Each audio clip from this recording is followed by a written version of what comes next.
Ninabe inkume yodokoso Shangane lapha ezinye zazokufa ngomdlebe. Sinibingelele sinamukele ke phina phila wethamele khona i1KZN TV. Igama lami ke nguphiwe ngokwamthembu. Yabona ke namhlanje sisaqhubeka nokuthi ke sihambe nalowo mnyango lowo. Uma ngithi lowo mnyango lowo ke uyazi ukuthi ngihamba nongqongqoshe zokubusa ngokubambisana nendaba zomdaba esifundazweni kwaZulu Natal. Umfundisi uThula Sizwe Buthelezi ingwedla ngamabala amhlophe ezinye zidla ngamabala amnyama namdaka. Sila emkhanya kude sisebona amanzi sehluhluwe. Into ebaleka kakhulu ukuthi sikhuluma ngodaba oluthinta ukongiwa kwemvelo esaziyo ukuthi sonke njengomphakathi sine responsibility ukuthi sibambe iqhaza ekuthenini imvelo yongiwa kanjani. Isilwane ke sikhuluma kakhulu ngaso namhlanje isilwane indlovu nokuyilapho esifisa khona ukuthi ushenge aphefumule ngosuku namhlanje ukuthi lusho ukuthini nanokuthi thina njengomphakathi sikwenza okwanele yini ukuthi lezi ilwane siphilisane nazo njengoba kufanele.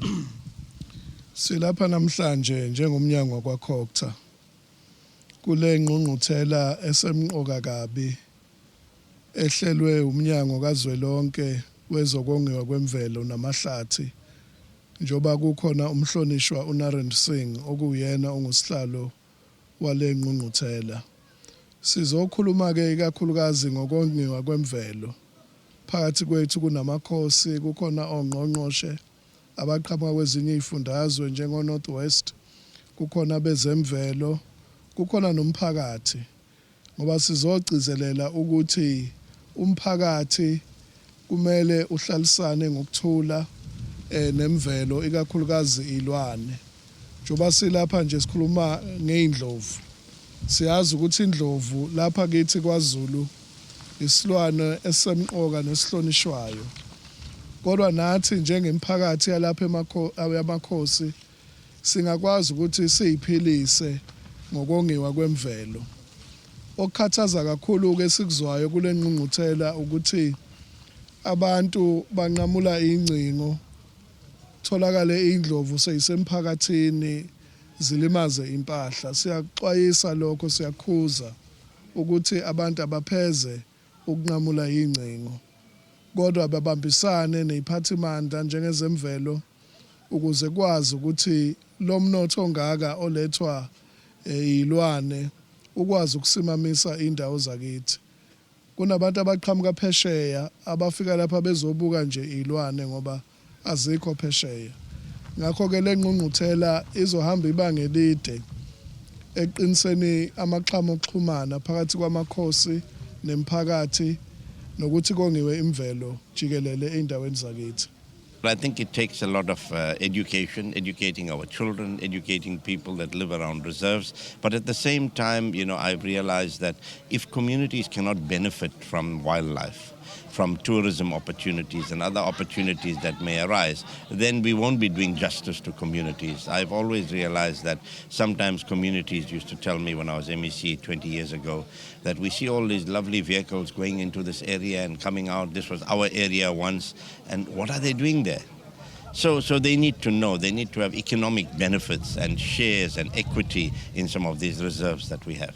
Yabona ke mbukeli lolu ke usuku lomlando ngempela njengoba sisho siqhubeka sikutshela ukuthi bekusuku ke noma sithi ke usuku olukhulu la khona sikhuluma ke indaba ethi abantu nemvelo baxhumana kanjani ukuze konke kuhlalisane ngoba phela siyazi ukuthi umuntu uyimvelo kanjalo ke nezilwane nakho konke nje okuyindalo okusemhlabeni kuyimvelo. Ngakho ngaleso sizathu kubiza ukuthi kube khona ke ukubambisana nokuhlalisana ekuthenini ke imvelo okuyi wildlife yongeka kanjani kanti nathi futhi ke singabantu siyimvelo engabantu umphakathi siphilisana kanjani nayo. Siyafisa ukuthi siye ke kuona ke umphakathi ikakhulukazi laba ke abanamandla noma abasemagonyeni ukuthi bahole ke umphakathi endaweni zamakhosi endaweni ezahlukahlukene nabo ke siwathola uma ngabe sithi ke abakhulume. Kukho konke okusuke kwenzeka emphakathini nokwenzakalayo kuzo ezemvelo iyayiphatheke kabi indlunkulumo isuke ibona okwenzeka emphakathini. Uthola ukuthi mhlawumbe wabhejane baphumela ngaphandle bese kuba khona umonakalo owenzakalayo ngaphandle owenziwa ngobhejane noma owenziwa zilwane. Kodwa ikhozi yalokho kokunye ibuye idalwe yithi mphakathi ngokuthi singakwazi ukuthi sibambisane nabezemvelo ngokuthi sisuke siyonqamula ucingo ngoba ulindeleni uma sinqamula ucingo ngoba vele lezi ilwane engaphakathi seziyakwazi ukuthi iphumele ngaphandle bese idala umonakalo ngaphandle bese kuba yithi futhi bantu sesifuna ukuthi fanele ukuthi kube nesinxephezelo phakathi ngoba ezemvelo izilwane uma iphumela ngaphandle uthola ukuthi izobulala abantu uthola ukuthi zizodla inkomo muningi umonakalo eziwenzayo zingaphandle manje uma indlunkulu iyanxusa iyaphaphatha ukuthi nathi sikhona siwumphakathi asibambisane nabezemvelo ukuthi konke okwenzakalayo ngaphakathi esiqiwini akwenzeke sibambisene nabangaphandle abomphakathi nabomphakathi abakubonayo kwenzeka ngaphandle abasheshe beshaya ikhwelo behlabela ngaphakathi ukuthi cha khona sikubonayo okungadala umonakalo omkhulu ngaphandle. Ngalolu suku lwanamhlanje oluzoqashisana ngeindlovu silibone libaluleke kakhulu thina kwaphoqa ukuthi asisondele impela sizohlanganyela kanye nohulumeni ngoba kuzosizakala kakhulu njengoba sinesiqiwu nje ngale esinezindlovu kubaluleke kakhulu ukuphepha komphakathi kanti nokuphepha kwazo futhi indlovu kubalekile ngoba umnotho wethu asinawo amafemu thina la ngala amafemu ethu yiziqiwu lezi so uba khona kwendlovu kufika kwabantu bezobuka nje indlovu kwandisa ke umnotho esizweni sakithi kwamakhasa selana ke ukumenywa umnyango iDepartment of Forest, Fisheries and Environment njengoba namhlanje kuusuku olubalekile umhlaba wonke kwi-Elephant Day baboneke kubalekile ukuthi kube nalomhlangano okubonisana ukuthi ubudlelwano obukhona phakathi kwezindlovu ama-elephant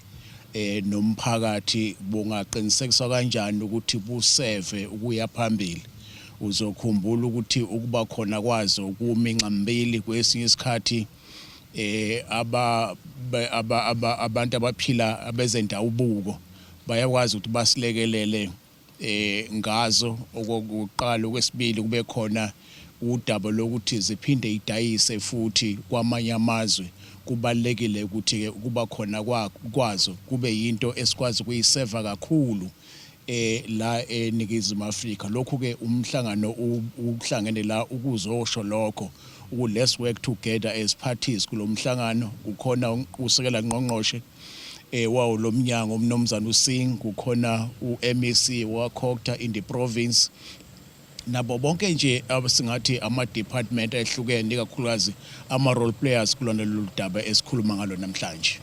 Asiphinde ke mbukeli ngempela sibheke ke into ethi ke yize sezibe khona ke izithangami la khona uthola ukuthi kuyafundiswa kuyaxoxiswana kunezinkulumo ngxoxo ezingabizwa ukuthi ke sithi ama dialogues.